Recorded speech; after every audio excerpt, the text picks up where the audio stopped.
Okay, well, first of all, I start, you can use any pair of pliers, but I think these flat nose ones are the ones I normally use. So, and start maybe 5 mils from the head, just give it a little bit of a bend up. And then I normally take it out now and give it a good bend on the table. So you basically press the point of the hook down, and it just gives you a bit more leverage with the pliers. If you want to know whether you've bent it enough, when you put the hook, when you put the front portion of the hook down on the table, the rest of the hook should be, the point should be off the ground. So I'll just check that. Might have bent it a bit too much. No, that's fine. Yeah, you just got to play around with that, but it's quite a bend in it, I know, but standard stinger hook. Yeah, it's a standard stinger. Yeah, obviously for this, because it's quite a stubby sort of fly, you don't want a long shank hook. You want a either short shank or a regular shank hook. I normally tie this pattern in a size 6. So yeah. Okay, is that it? Yeah, should be good. Okay. I think I just get tying it all. The eyes that I normally go for, I suppose orange would be a good color for eyes if you want to put them on. I've just gone for the standard lead dumbbell. I suppose you can go up to, these are small, size small. You can go extra small, or you can probably even go up to a medium if you really wanted to sink quickly. So those go, the eyes go right at the very front of the fly.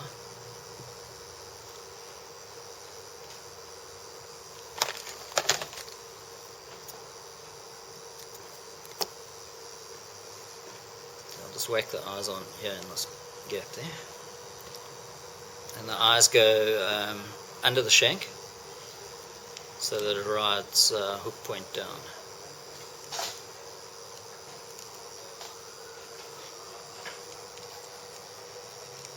Tie them quite close to the, okay, it's going to have to be it. It's not a working model, so it's fine. A bit of Marabou. You can give quite a decent chunk, and then you just pinch it short. So,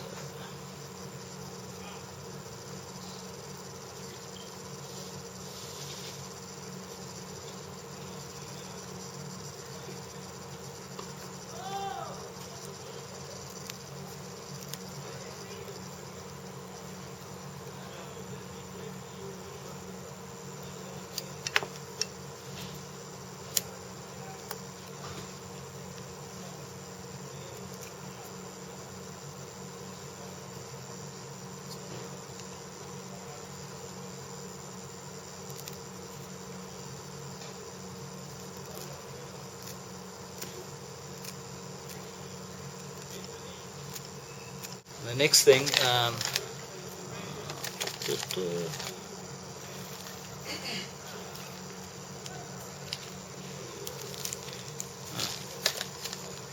not that it matters, but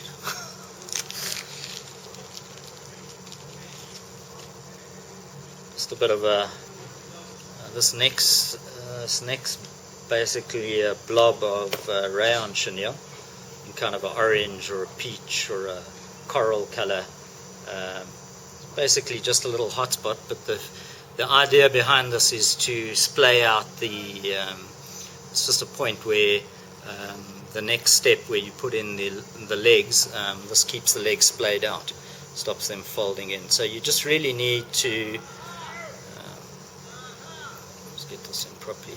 You really need to just make a couple of wraps almost on top of itself, just to make a little ball, if you would like.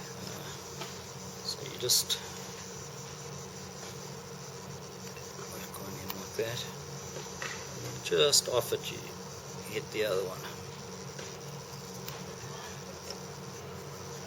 And that's just enough to keep the legs apart.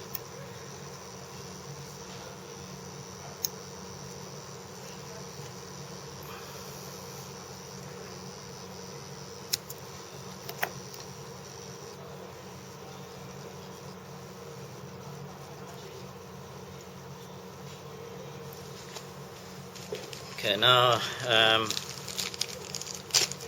as I said earlier, I've used the lighter color of ultra chenille just to provide a bit of contrast. Cut yourself about yay size length, and then just knot it whichever side you want to, just a normal overhand knot. Try and get the knot in about more or less the middle.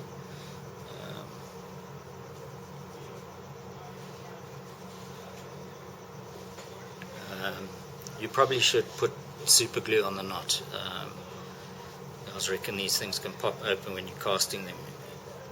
But give yourself maybe about a centimeter for the actual pincer part of it. So I'm just going to hack it off to about that length. And then, sorry. So there, I'll just cut that off now. So it's got 2 points. If you want to get fancy, you just burn these tips so that I think it also helps at stopping them unravel, which is more important than just making it look nice, I think. So there's one pincer, and then you give it another one. Now, in terms of the length of these pincers, I think if you get the knot out to about where your Marabou ends, that's about right. And then just tie the rest of it along the side of the hook. And you can use it all just to build up the body, make the body a bit wider. And you'll see what happens once you get it up against that little ball there. It automatically stands out a little bit.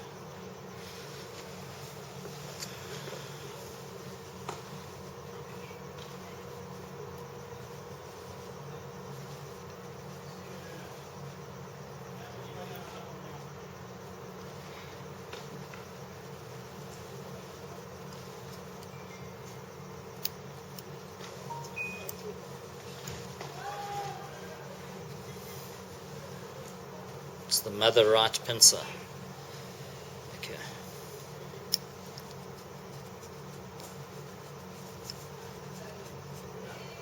Just take it down to, give yourself a little bit of a gap at the back there, over here, just because that's where your legs are going to go into.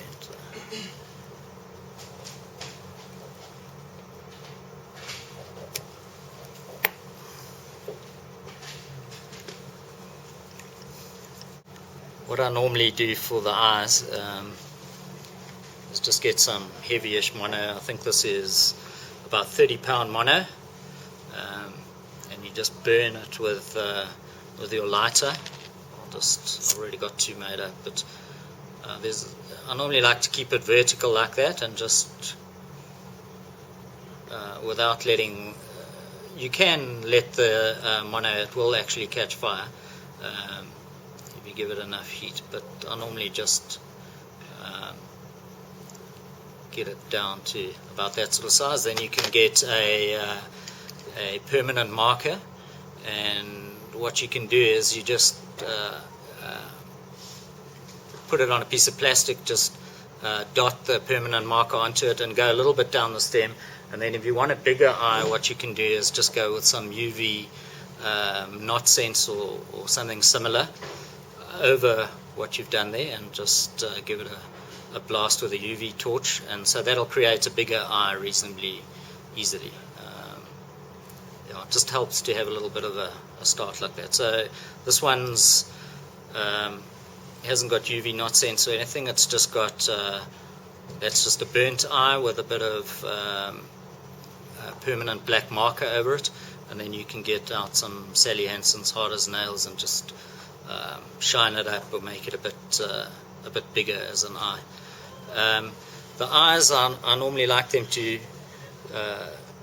stand up a little bit, maybe about 5 mils above the actual base of above the body of the fly, and angle out slightly into the gap sort of between the the Marabou sort of mouth and the pincer.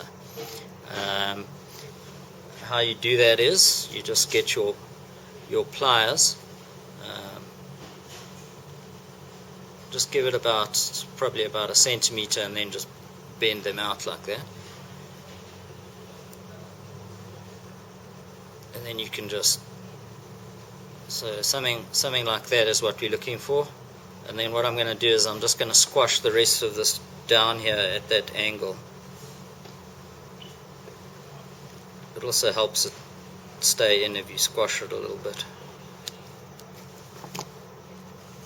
You can put these on top of the hook or on the side. It doesn't really make much difference. Whatever's easier for you. Next one.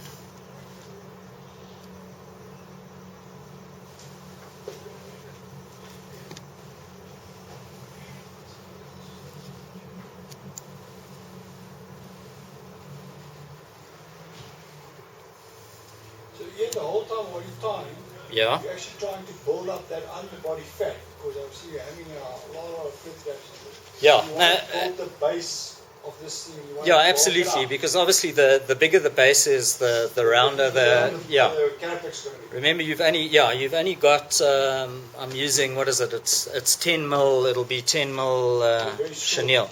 Yeah.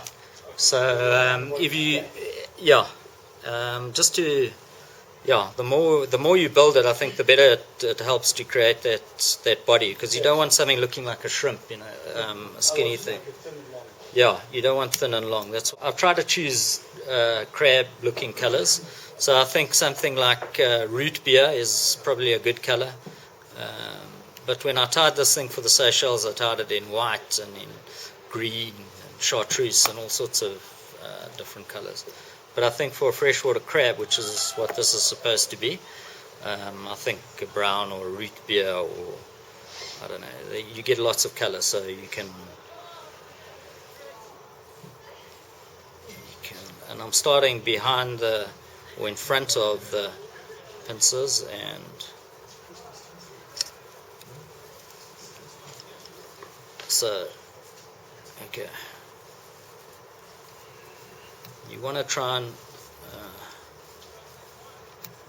build up. This front part of the fly is obviously where the hook point is underneath this, so this needs to be the biggest, densest sort of area of the fly if you want that hook point to stay off the ground, which is kind of the idea. So I'll make a few wraps over here.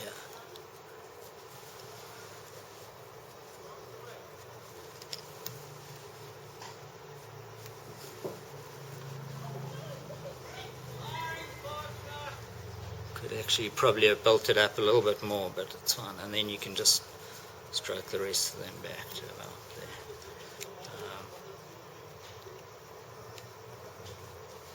I'm just gonna quickly sort of tie this off here, and then I'm gonna start on some legs. I'm not very good at putting legs on things, so just bear with me, but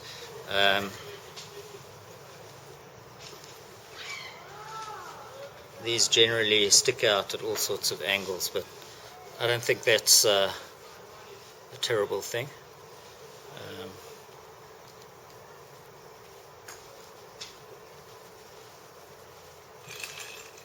Okay, that one's gone right down to the back. So normally I've got two legs right at the back, and the other one kind of halfway up the body. Not very crabby, but good enough.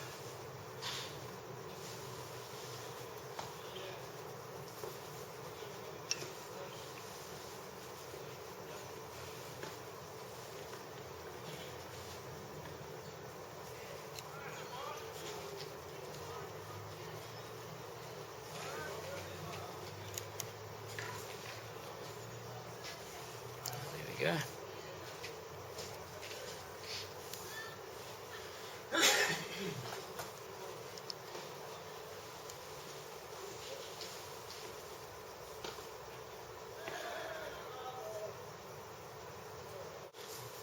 Okay, and then you just carry on with the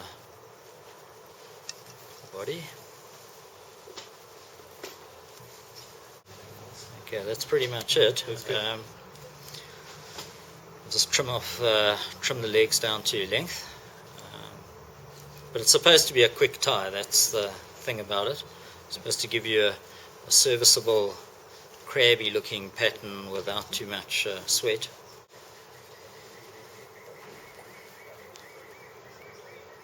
Obviously, you maybe need a. I don't know if the guys do fish stainless hooks anymore, but I don't think they worry too much about that.